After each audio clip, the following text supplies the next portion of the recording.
Hello and welcome to Exploring Jeeps. So today we're going to install the AEV rear bumper and tire carrier. Why? Because I think it's kind of cool and I've always wanted to do it. It allows us to, behind the tire carrier, put a 10-gallon gas tank, which will help us when taking the trailer off-road. It has a nice connectors for mud flaps to put on it to protect the trailer. And in general, it's just kind of a nice piece of kit. So follow along and jump to the different sections if you need to here in the times. So you can just skip to them if you need to. It's definitely a long video, and there's a lot going on. So let's get started by removing the rear tire. And we're going to remove the tire carrier here as well, and then the rear bumper will come off. These bolts are a 13 millimeter. The ones for the lugs are a 19 millimeter.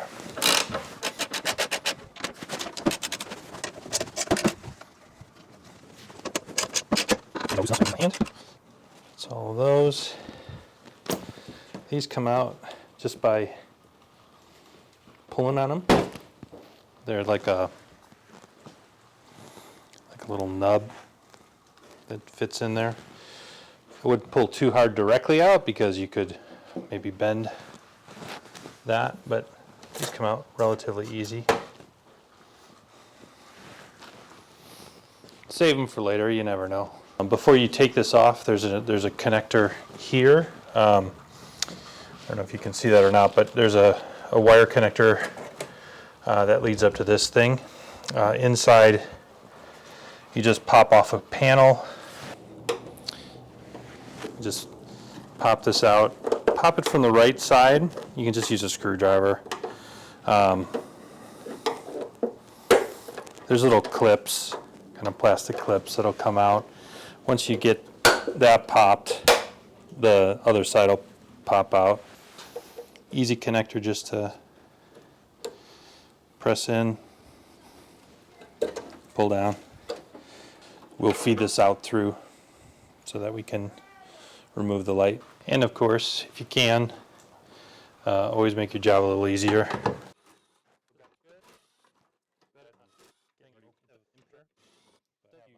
You can just pull out this little grommet, feed that through, and then now when we pull this off, it'll all come off at once. Okay, there we go. It's got a lot of dust. You can throw this away except for this piece up here. We're going to take this out. It's metal. This is all plastic up here. Or that's maybe metal. Interesting. Well, we'll find out. I'm going to try and do is cut this off and then put this on top of the third brake piece. I've got enough to kind of fabricate something up and reuse this, which would be real nice to be able to do that. Okay, so under the rear tire there's these two bolts here, and then there's two bolts there that hold the bumper on. And then there's also bolts, here that hold like a clip for the bumper in the back. So you got to take that out. Just for reference, here's the muffler pipe. I'm on the left side of the Jeep right now. Save these parts. You can get rid of these if you're putting a new bumper on. We've got the bumper off. One of the tricks to getting the bumper off is there's two S brackets underneath the bumper. I'll show you that here. And those S brackets, you have to leave both of the bolts in, otherwise they will rotate when you try to take them out. Now they're a 16 millimeter or a 5/8 inch wrench. You will need a box wrench to do that. You might be able to do it with a socket. I couldn't figure out how to do it. There's just not enough room in there to get a socket down in there. You have to get the bottom bolt from underneath, and then I believe you have to get the top bolt from the top using a box wrench, but if you take the bottom ones out, it'll rotate on you, and then you won't be able to get them out. But if you can rotate them completely, then potentially you can take it off with them rotated, which is what I ended up doing. It wasn't really pretty, so I didn't feel like filming that. I was just trying to figure out how to get it off. But that's the trick. Those S brackets, they have to come off completely. Once you do that, the rear bumper is super light, not a problem to get off. But yeah, the two S brackets, you kind of have to come down with a box wrench through here. We also have to take off our hook here. Wow. This is a 24 millimeter socket that I'm using. Use a breaker bar. It's on there pretty tight.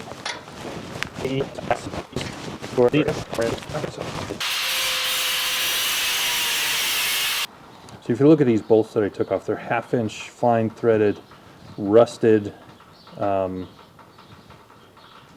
pretty long bolts. They were a pain to get off. This was inside the frame rail and also outside, so that the new bumper wouldn't go in until I took these off. Just wanted to mention that getting the tow hook off of this rear frame rail or whatever was very difficult. One I had to grind out. The other one I had to do some work on it to get it off using a breaker bar. So it was quite a bit of work. The rear vent has to be trimmed down just a little bit so that the saddle block plate will fit onto it. So what I ended up doing was cutting this corner here. I just used like a box cutter, a mat knife to do it. It was pretty easy, pretty soft material. And then I just pulled it right out. It has clips around it that you can see here, which come out fairly easily. You just kind of have to kind of work it out. It will click in here. So putting these on, very important to get these lined up perfect. You take a 13 millimeter socket, line this back up again. Good, these are still lined up. So put these other two in. That last one is still lined up. You don't want to crank down. If you got a more heavy duty impact wrench, you definitely don't want to crank down on these. Mine isn't super strong, so see what they feel like by hand. Kind of feel it.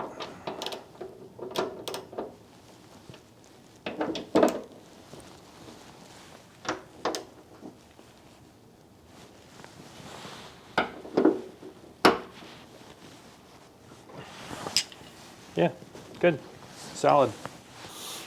Okay, so what we have here is the plate that we need to put on. It's going to hold the tire carrier.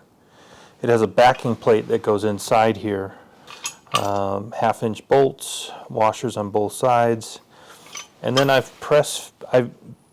these brass bushings go inside this cylinder. I was able just to push them in by hand. It mentions being able to whack it with some wood if you need to. I didn't need to do that. The Zerk fitting on here needs to get installed as well. Okay, this is going to go in there.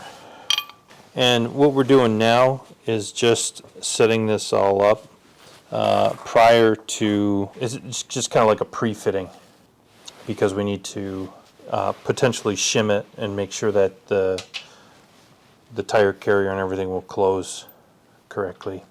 So one of the things that kind of stinks about this is when these bolts go in, the nut's going to go on the back, and again, you're going to need to get at both sides. If they would have welded this, welded these nuts onto the back of there, it would have been a lot easier. Just go into the back of them. you know, even if they, just so that they wouldn't turn, or gave you a bolt that had a, you know, a longer washer on it where it wouldn't turn as well. That would have been very, very helpful. What I am going to do is I'm going to try to set this up using a 19mm socket and a box wrench. So some of this is harder because I'm not good at this. But the other part is that I'm trying to film it. It's always way more fun. Okay, so I got that in there.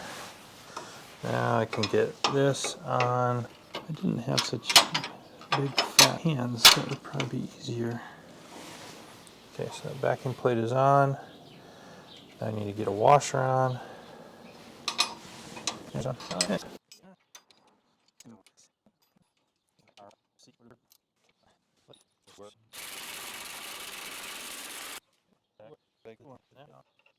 Okay, so I got the other, I had to loosen this one up just a little bit. Got the other one in. This backing plate likes to fall down. Put the other one on here. And now this is all temporary. I'm going to have to do this all again. So it wasn't too bad. I mean, as far as being a pain in the butt, yeah, it kind of was, but if it was easy, everybody'd be doing it. So I made it work. I had a crescent wrench, which put the crescent wrench on the inside one, use my box wrench, tighten this guy up. Man, when I was a kid, I used to love crescent wrenches. I could take anything apart with a crescent wrench. Wasn't always best, but sometimes the best tool is the one you have with you. That one is still a little bit loose, but it will have to do. Put one brass washer on this already.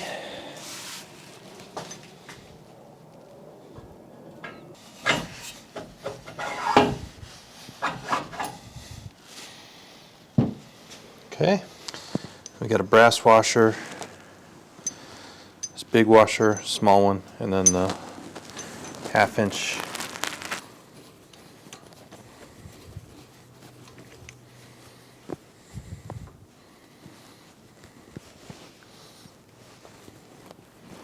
snug this up.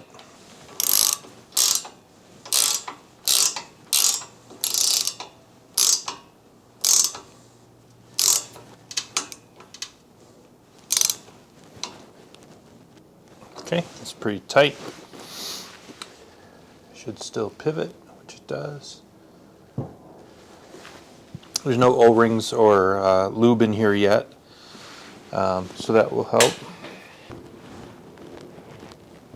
Okay, so the fiddliest bit with all of this is putting shims in.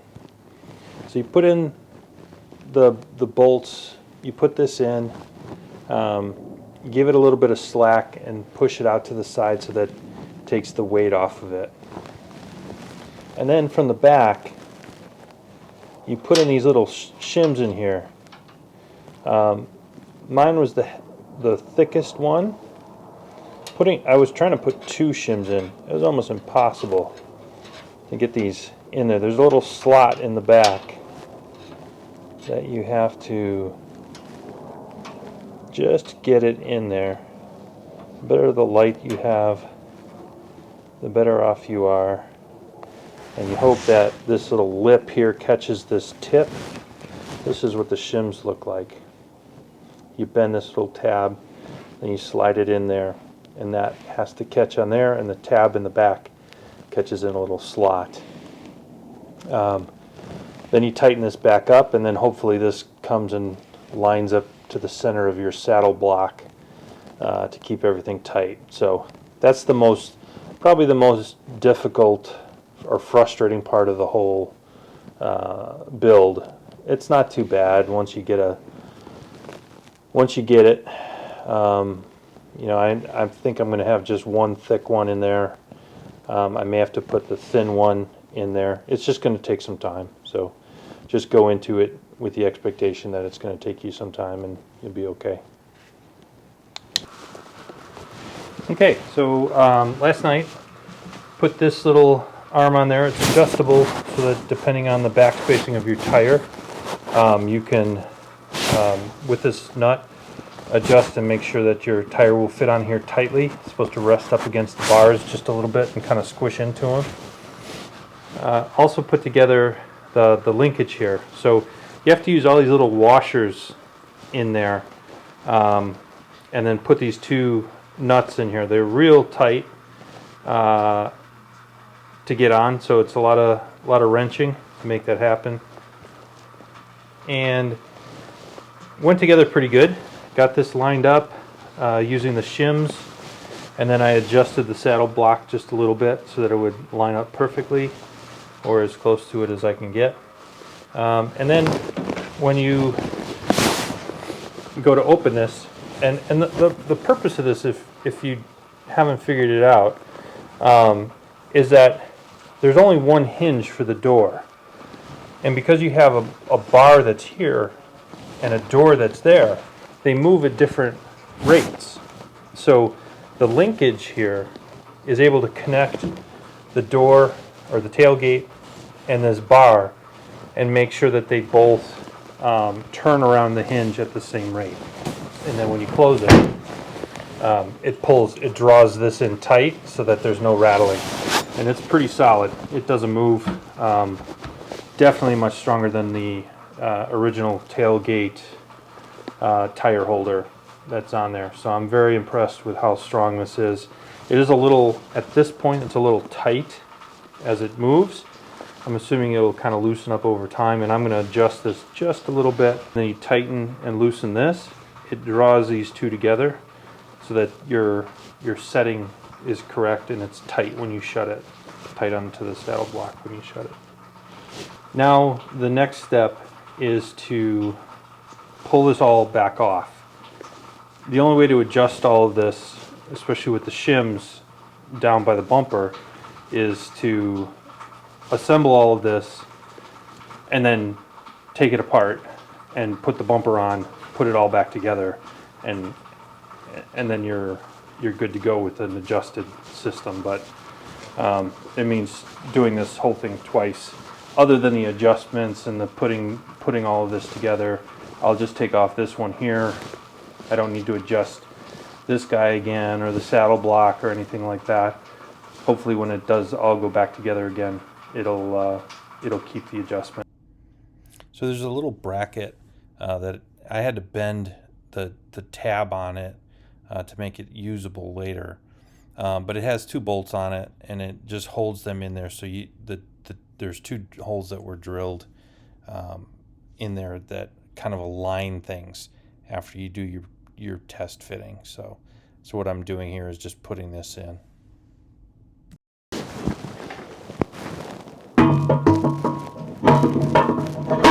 Plate in there.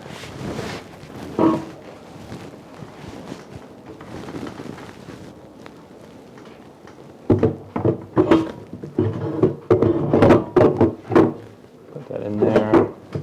Then you kind of have to hold on to that so it doesn't fall off. It'll kind of sit there okay though.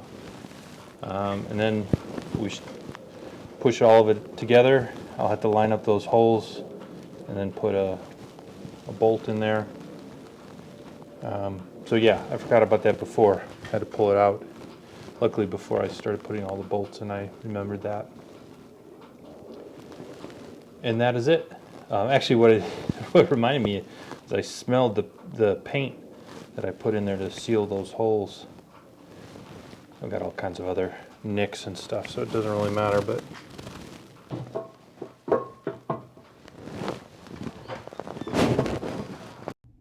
Sorry about the noise coming from my jacket. I got a new microphone and had it inside, and it was kind of a down kind of coat with like a metallic liner in it. It really made a lot more noise than I was expecting, but it was super cold. Wanted to keep the microphone warm, and sorry about that. This really wasn't too bad putting all this together. It looks like a pain, but this was one of the easier parts.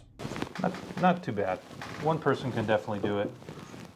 Again, this little chair helps a ton. Makes a lot of noise, but it helps a ton just to be able to support it on your knees without and using your feet to lift it and move it. But yeah, not too bad. One thing I noticed in this video, if you look at this brass bushing here, it's kind of low. It kind of fell down when I was moving things back and forth.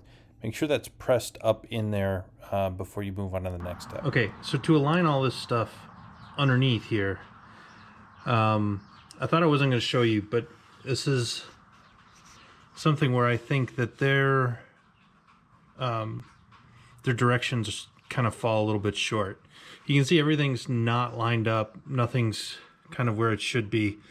And I think what you need to do first is to get the bolts put back in here. This is where the L bracket came from. And what's going to happen is the L bracket is going to go up here. And then over here, the two holes that were into the bumper are going to go into this tank. So the L bracket holds the frame to the tank, and then there's also screws in the front that hold this kind of tank as well. These end things on there. But before all that happens, you want to get all this stuff taken care of. And I think that's where putting one of these bolts in, lining everything up, because that's going to be where the true bumper sits. These are going to have to line up. These have a little bit more play in them, so you can play around with these a little bit, get these to line up, and then you know, but you're going to need these to be lined up first. So just wanted to show you that. I'll show it once I kind of have everything kind of put together. And if this doesn't work, then I'll let you know. But also another interesting note, you can see the Zerk fitting for the grease that goes in here. It says point it down in the instructions, and that's a good reason for it, because otherwise you're never going to get to that thing if you've got it pointing in a different angle. So I'll show it to you after it's kind of put all into place. You want it to go all the way up in the slot there.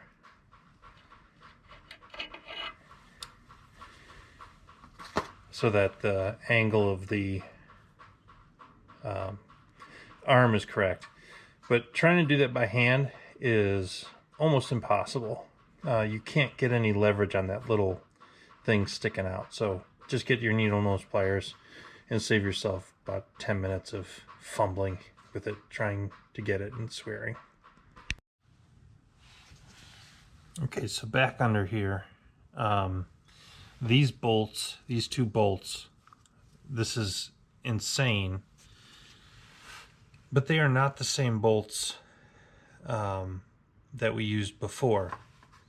They're a metric bolt instead of a SAE bolt.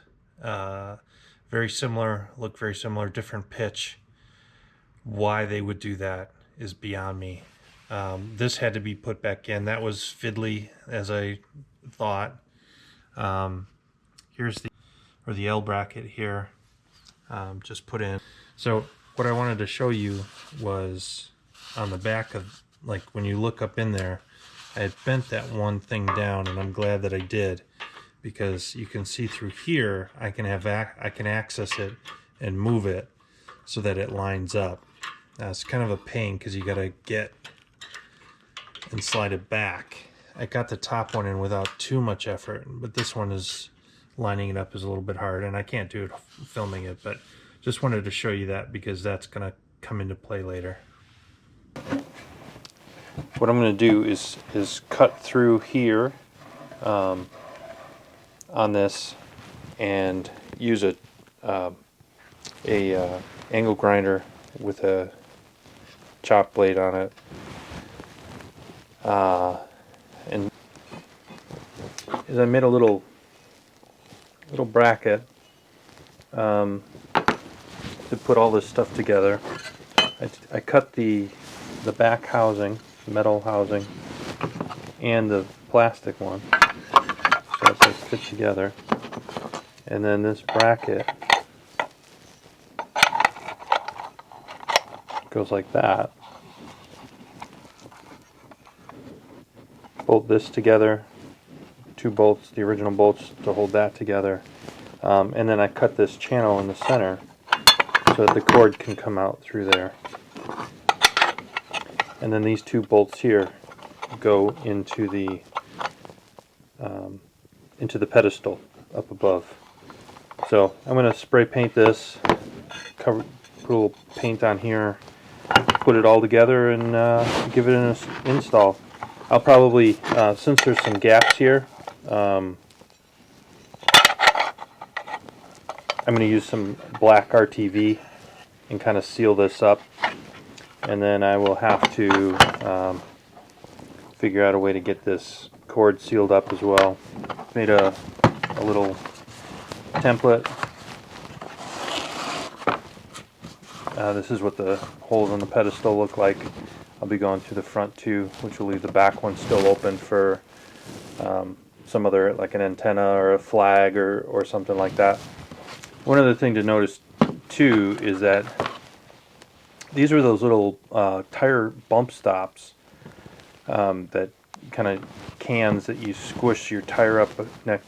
You know, they're in the back. You may not even have noticed them, but in the kit, I didn't get anything to plug those holes. Not anything that would fit the holes that I had. So I just took a hacksaw, cut this off, and I'm going to reuse these. I know they don't look great. I may cut them down so that they're a smaller diameter, but they're going to be hidden behind the tire and everything, so it doesn't really matter. But I just wanted to seal off those holes so that they weren't open to bugs or rodents or anything getting in there and having the whole Jeep sealed off. But I'll go ahead and extend this also, because it's going to have to be a little bit longer for the taller pedestal. So the question is, would I recommend the AEV rear bumper and tire carrier? Yes, if you have a lot of time on your hands, you like to bruise your knuckles up, and you've got a lot of arm strength, and you like to, if you like to work at crossword puzzles or jigsaw puzzles, because it was a lot of work, and the instructions and all that were not that great. You know, the product is fantastic. I would definitely look for it if you're getting a new used Jeep and it has one of these on there. Fantastic. I would check the operation of this, make sure that it, you know, was put together correctly if somebody did it aftermarket. If it's something like one of the Call of Duty Jeeps where they did it at the factory, I'm sure that it's fantastic. Super beefy. Stay tuned, because what I'll do is there's mud flaps that come here that'll protect our trailer a little bit.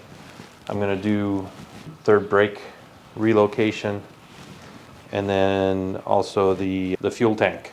There's a fuel tank that goes inside this, and we'll be putting that on, as well as a shovel will go in here when we go on trips.